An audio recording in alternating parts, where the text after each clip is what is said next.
রাস্তার খাবারগুলো খেয়ে অনেক মানুষ এইডস রোগে আক্রান্ত হচ্ছে।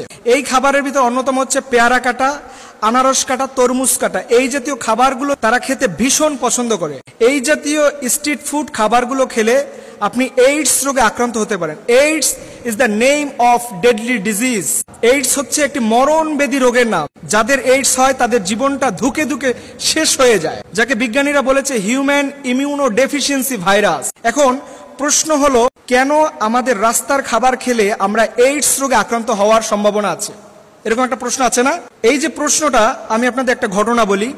ঢাকার একটি স্বনামধন্য শিক্ষা প্রতিষ্ঠানে একটা বাচ্চা ক্লাস 6-এ পড়ে, একটা মেয়ে 6-এ পড়ে। সে দীর্ঘদিন যাবৎ অসুস্থ, অনেক দিন অসুস্থ, অনেক ডক্টর দেখিয়েছেন তার বাবা। সে একজন সরকারি কর্মকর্তা, কিন্তু তার মেয়ের এই রোগটা কোনোভাবেই সারতেছে না এবং এই মেয়ে কোনোভাবেই সুস্থ হচ্ছে না। তখন তার বাবা ডক্টরদের সাথে প্রতিনিয়ত তার মেয়ের চিকিৎসার জন্য যেতে যেতে তার সাথে ভালো একটা সম্পর্ক হয়ে উঠছে। এখন ওই ডাক্তারও অবাক হয়ে যায় যে দীর্ঘ 3-4 বছর তার ট্রিটমেন্ট করার পরেও কেন তার এই জ্বরজনিত রোগটা সারতেছে না, তার শরীরে কেন 12 মাস জ্বর থাকে। এই বিষয়টা ডাক্তার চিন্তায় পড়ে গেল। কিন্তু একটা সময় ডাক্তার চিন্তা করলো, যেহেতু এইডস রোগের একটি কমন সিমটম হচ্ছে যে আপনার গায়ে সব সময় জ্বর থাকবে, বছরকে বছর জ্বর থাকবে। এটার একটি সিমটম হচ্ছে এইডস রোগীদের 12 মাস তাদের গায়ে জ্বর থাকে। এখন ডক্টর তার সাথে, ওই মেয়ের বাবা এবং ডক্টর প্রতিদিন তার ট্রিটমেন্ট নেওয়ার সুবাদে একটা ভালো বন্ধু সুলভ পরিচয় হয়ে গেছে। তখন সে বলল, বন্ধু তুমি মনে কিছু করো না, আমি চাই তোমার বাচ্চাটার একটা HIV টেস্ট করার জন্য। এখন বাবা স্বাভাবিকত একটু কষ্ট পেয়েছে যে আমার মেয়ে তো একটা ক্লাস 6-এর বাচ্চা, ছোট্ট মানুষ, তাকে HIV টেস্ট করাতে হবে কেন? এইটা চিন্তা করে তারপরে ডাক্তারের কথা অনুযায়ী সে এটা ট্রিটমেন্ট নিল। নেয়ার পরে যখন এই বাচ্চার HIV টেস্ট করা হয়েছে, তখন দেখা গিয়েছে এই বাচ্চার HIV পজিটিভ। এখন বাবা তো পুরোটাই শক যে এটা কিভাবে সম্ভব, আমার ছোট্ট বাচ্চা কেমন করে তার এইডস হওয়ার সম্ভাবনা রাখে। বাসার সবাই কিছু কিছু মানুষ তাকে আজে বাজে মন্তব্য করে, কারণ আমাদের দেশের তো একটা কমন প্রবলেম হচ্ছে যে আমরা মানুষকে যেমন খুশি তেমন বলি। বলতেছে তোমার মেয়েটা নষ্ট হয়ে গেছে, ক্যারেক্টারলেস, কারণ এইডস মানে সে অবৈধ যৌন পিপাসা লিপ্ত ছিল, এরকম একটা কিছু। এখন এই ঘটনাটা ওই বাবা তার স্কুলের শিক্ষকদের সাথে পরামর্শ করলো যে স্যার, আমার মেয়েটার তো এই সমস্যা হয়েছে, এখন এটা মূলত কারণটা কি? আপনাদের কি কোনো আমার মেয়েকে কখনো মনে হয়েছে বা কখনো সন্দেহ হয়েছে? তখন ওই স্যাররা বলল যে আমাদের তো ওই বাচ্চাটাকে খুব ডিসেন্ট ম্যানারের মনে হয়েছে, খুব ভদ্র মেয়ে, ও তো এরকম আমরা কখনো কল্পনাও করতে পারি না, ক্লাস 6-এর একটা বাচ্চা। তখন ওই স্যারদের মধ্যে একজন বলল যে এই বাচ্চারা সাধারণত তো তাদের বাসা থেকে আমাদের স্কুলে চলে আসে, এই স্কুল ক্যাম্পাস ব্যতীত তারা সচরাচর আজে বাজে খাবার তাদের খাওয়ার সুযোগ হয় না। তো আমাদের এই স্কুল ক্যাম্পাসের এরিয়ার মধ্যে যেই সকল খাবার বিক্রি করে, অর্থাৎ স্ট্রিট ফুড, এই খাবার যারা বিক্রি করে ওদের একটা টেস্ট করা হোক যে ওদের মধ্যে কেউ এইডস রোগে আক্রান্ত আছে কিনা। এখন এইটা চিন্তা করে সব শিক্ষকরা বলল, আসলেই তাহলে প্রমাণ পাওয়া যাবে যে আমাদের বাচ্চারা কোনখান থেকে আক্রান্ত হয়েছে।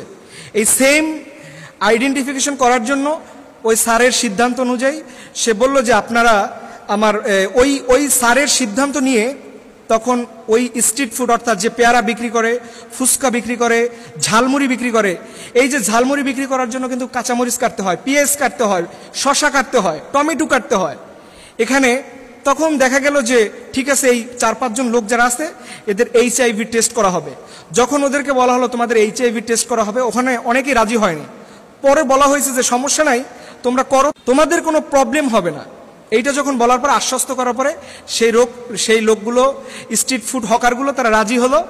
ইভেন যখন এই টেস্টটা করা হয়েছে, ওই 4-5 জন লোকের ভিতরে 3 জনই ছিল এইডস রোগে আক্রান্ত। Can you imagine that? এটা কি আমাদের মাথায় ধরে? এখন প্রশ্ন হলো, হুজুর ওরা যদি এইডস রোগে আক্রান্ত হয় তাতে সমস্যা কি? আমি বলবো এই কারণে যে পেয়ারা যখন কাটতে হয়, এই পেয়ারা কাটতে গিয়ে তার হাত কাটার সম্ভাবনা আছে, আনারস কাটতে গিয়ে হাত কাটার সম্ভাবনা আছে। এই হাত কাটা, এই পেয়ারা কাটতে গিয়ে তার হাত থেকে যদি কোনো প্রকার আমাদের শরীরে যে ব্লিডিং যদি বের হয়ে যায়, তবে এইটা যদি খাবারের সাথে মিশে যায় তাহলে ওই লোকের এইডস হবে। কারণ এটা বিজ্ঞান, মেডিকেল সায়েন্স বলে এইডস রোগীর রক্ত এটা লাগলে পরে সে যে খাবারে লাগবে এবং ওই খাবার যে খাবে সেও এই রোগে আক্রান্ত হবে। এখন দেখেন এই ঘটনাটা আমি বললাম কি কারণে, যে আমাদের বাচ্চাদের এবং আমাদের অনেক ইয়াং কলেজ বিশ্ববিদ্যালয়ের ছাত্ররা দেখবেন প্রচুর স্ট্রিট ফুড খায়, এবং এই খাবারগুলো খেয়ে তাদের কি হয়, যদি আপনার এরকম একটা ভয়ঙ্কর রোগ হয়ে যায়, এইডসের মতো একটি ভয়ঙ্কর রোগ, তখন আপনি কি করবেন? এখন এই ঘটনাটা বললাম যে এখন আমাদের শিক্ষা কি, আপনারা কি তাহলে কি স্ট্রিট ফুড খাবার, রাস্তায় যে খাবারগুলো বিক্রি করে এগুলো খাওয়া ছেড়ে দিবেন?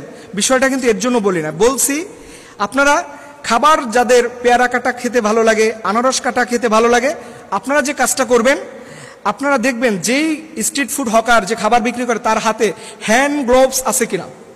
এটা থাকলে আপনি মোটামুটি নিশ্চিত হতে পারেন যে এখান থেকে ব্লিডিং হওয়ার কোনো সম্ভাবনা নেই, খাবারটা খাওয়া যেতে পারে। হ্যান্ড গ্লোভস যাদের থাকবে তাদের খাবার খাবেন।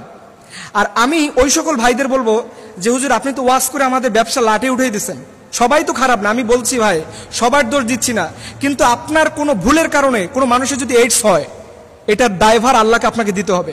এর জন্য আমি ওই সকল ভাইদের বলবো যে আপনারা যখন এই খাবার বিক্রি করবেন অবশ্যই হ্যান্ড গ্লোভস ইউজ করবেন, কোনো ক্রমে এই হ্যান্ড গ্লোভস ব্যতীত আপনি খাবার বিক্রি করবেন না।